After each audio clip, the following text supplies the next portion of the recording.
அதாவது புறங்கூறுதல், அடுத்த குடும்பத்தை கெடுக்கிறது, போட்டு கொடுக்கறது, புருஷனுக்கும் பொண்டாட்டிக்கும் ஆக விடாமல் செய்கிறது, இதெல்லாம் சில நடிகைகள் செஞ்சுக்கிட்டு இருக்காங்க. இருந்தாலும் சில நடிகைகள் கரெக்டாக இருக்காங்க. அவங்களுக்கு குரல் தெரியுது, சிலப்பதிகாரம் தெரியுது, தமிழ் இலக்கியங்கள்லாம் தெரியுது. நிவேதா பெத்ராஜ் நடிகை, அவங்களுக்கு தெரியும், உங்களுக்கு நல்ல நடிகை. அவரையும் நம்ம உதயநிதி ஸ்டாலினையும் இட்டுக்கட்டி போன தடவை சில புறம்போக்குகள் தப்பாக கட்டுக்கதை கட்டியிருந்தாங்க. அவருக்கு துபாயில் வீடு வாங்கி கொடுத்துருக்காரு, அவரோட குடும்பம் நடத்துகிறாரு அப்படின்னு சொல்லி சில தகவல்களெல்லாம், அதாவது தகவல்களில் சில பொய்களை அவிழ்த்து விட்டுருந்தாங்க. அது இப்போ மறுபடியும் தலை நீட்டி இருக்குது. அது காரணம் என்னென்னா, நம்ம உதயநிதி ஸ்டாலின் நேற்று அந்த கண்டித்து பேசினார்ல, அந்த கண்டித்து பேசும்போது அவர் திரிசாவை தான் சொன்னார்னு சொல்லி சிலர், அதாவது நம்ம தாவேகா அவர்கள் ஸ்டாலினை, உதயநிதி ஸ்டாலினை கண்ணா பண்ணான்னு திட்டி பேசியிருந்தாங்க.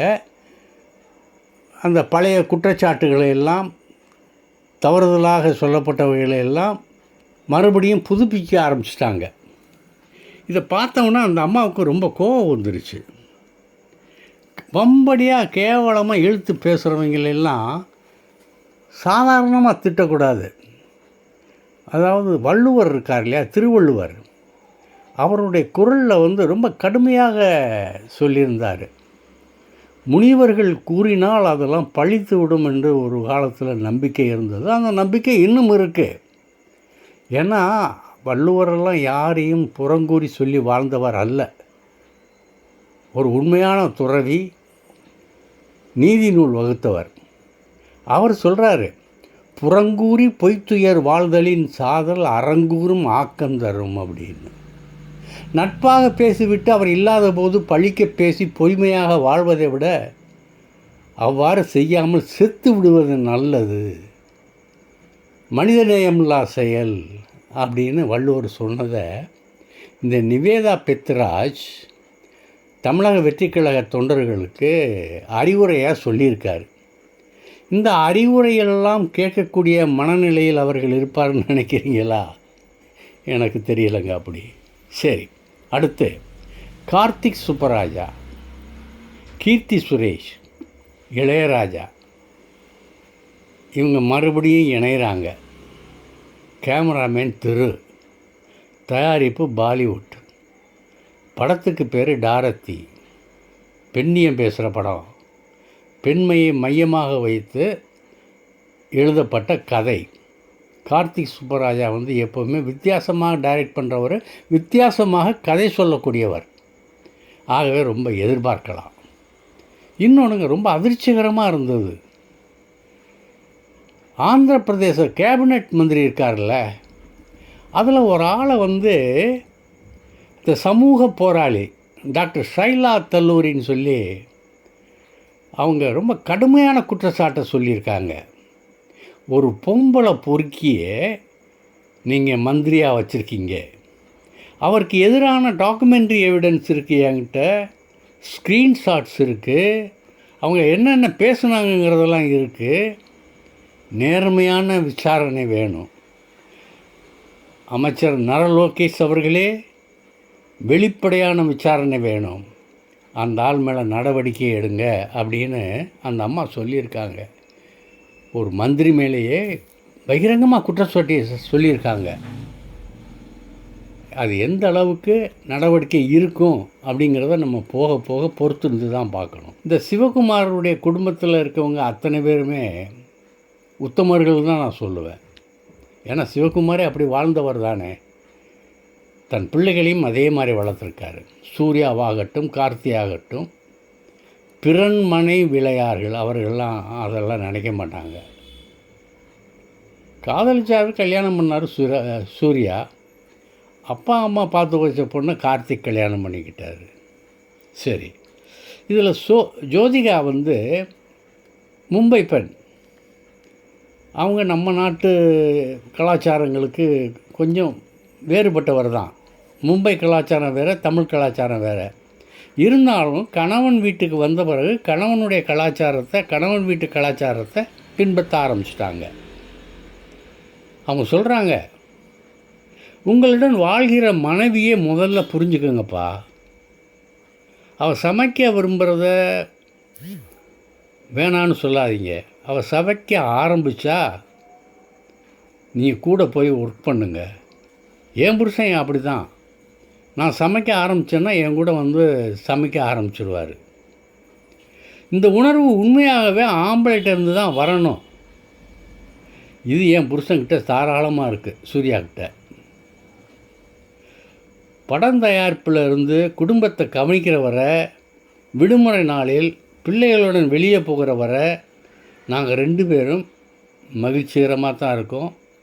குழந்தைகளை விளையாட விட்டு வேடிக்கை பார்ப்போம். அவர்கள் மனம் போனபடி வாழட்டுங்கிறதுல நாங்கள் ரொம்ப 2 பேருமே உறுதியாக இருக்கோம் அப்படின்னு ஜோதிகா சொல்கிறாங்க. சரி, ராயலட்சுமி கிட்டத்தட்ட நான் மறந்துட்டேங்க. இந்த ராயலட்சுமி ஒரு காலத்து, அதாவது லட்சுமி ராயாக இருந்தவங்க அப்புறம் மேலே ராயலட்சுமியாக மாறினாங்க. நம்ம தமிழ் படங்கள்லாம் நடிச்சிருக்காங்க, பேர் வாங்கினாங்க. இப்போ அவங்களுக்கு கிட்டத்தட்ட 37 வயசு ஆயிடுச்சு. இன்னும் 3 வருஷம் போச்சுன்னா மெனோபாஸ் வந்துடும், 40 வயசு ஆயிரும். குழந்தைகள் பெற்றுக்கிறதுக்கு இயலாது. ஆனால் அவங்க என்ன சொல்கிறாங்கன்னா, இனிமேல் நான் வந்து கவர்ச்சிகரமாக ட்ரெஸ் பண்ண மாட்டேன், கவர்ச்சிகரமாக நடிக்க மாட்டேன் அப்படின்னு. யாருமா நீங்கள்? உங்களை யார் கவர்ச்சிகரமாக நடிக்க கூப்பிட்றா? பொதுவாக அவங்களுக்கு இப்போ வாய்ப்பே கம்மிங்க. ரொம்ப வருத்தமாக தான் இருக்குது. ஒரு நடிகைன்னா அவங்க விரும்புகிற வரைக்கும், விரும்புகிற காலம் வரைக்கும் நடிக்கணும். அதுக்கேற்றமான கேரக்டர்களை அவங்க தேர்ந்தெடுத்து வாழணும். ஆரம்பத்தில் கண்ணா பண்ணான்னு அவுத்து போட்டு ஆடிட்டு அப்புறமேல நான் வந்து கேரக்டர் ரோல் தான் பண்ணுவேன் அப்படின்னு சொன்னால் யாருமே தமிழ் சினிமா முதலாளிகளில் வேறு எந்த முதலாளியாக இருந்தாலும் கொடுக்க மாட்டாங்க. ஏன்னா மக்கள் வந்து அந்த நடிகையிடம் எதிர்பார்ப்பது கவர்ச்சி. இதைத்தான் நானும் சொல்கிறேன். அதை நீங்கள் மறுபரிசீலனை செய்யுங்க மேடம். சரி, இப்போ ஊடகங்களில் ஒரு படங்கள் பார்த்தேன். ஏஐ மூலம் சித்தரிக்கப்பட்ட படம். முதல் படத்தில் நம்ம மேற்கு வங்க முன்னாள் முதலமைச்சர் அவங்க இருக்காங்க. 2வது படத்தில் தமிழக முன்னாள் முதல்வர் அவர் இருக்கார். இன்னொரு 3வது படத்தில் நம்ம கேரள முன்னாள் முதல்வர் அவர் இருக்கார். இந்த 3 பேர் படங்களையும் அடுத்தடுத்து வரிசையாக போட்டு அங்கே ஒரு கேப்ஷன் போட்டிருக்காங்க. ரொம்ப கற்பனை, அற்புதமான கற்பனை, காமெடியாக இருக்குது. வங்காளிகள் ராஜினாமா கடிதங்களை பெற போராடினால் போராடுறாங்களாம்.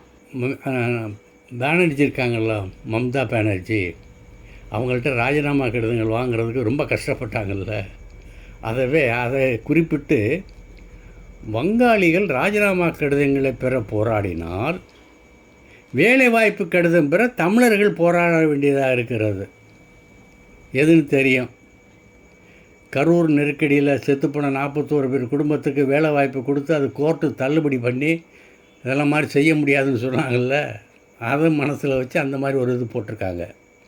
அடுத்து மலையாளியோ அவருக்கு ராஜினாமா கடிதமும் கிடச்சிருச்சு, அப்பாயின்மெண்ட் ஆர்டரும் கிடச்சிருச்சு. ஆனால் அது யாருக்கு அட்ரஸ் பண்ணியிருக்குன்னா யாருக்குன்னு தெரியலை. எவ்வளோ வேடிக்கையாக இருக்குது பாருங்கள். வங்காளிகள் ராஜினாமா கடிதம் பெறுறதுக்கு போராடுறான். தமிழர்கள் வந்து பதவி வேலை வாய்ப்புக்காக போராடுறான். ஆனால் மலையாளியோ அப்பாயின்மெண்ட் ஆர்டரும் கிடச்சிருக்கு, ராஜினாமா கடிதமும் கிடச்சிருச்சு. ஏன்னா கம்யூனிஸ்ட்டு ராஜினாமா கொடுத்துட்டாங்க, ராஜினாமா பண்ணிட்டாங்க. அப்பாயின்மெண்ட் ஆர்டர் கிடச்சிருச்சு, மந்திரி சபை, காங்கிரஸ் மந்திரி சபை அமைஞ்சிருச்சு, 2ம் கிடச்சிருச்சு.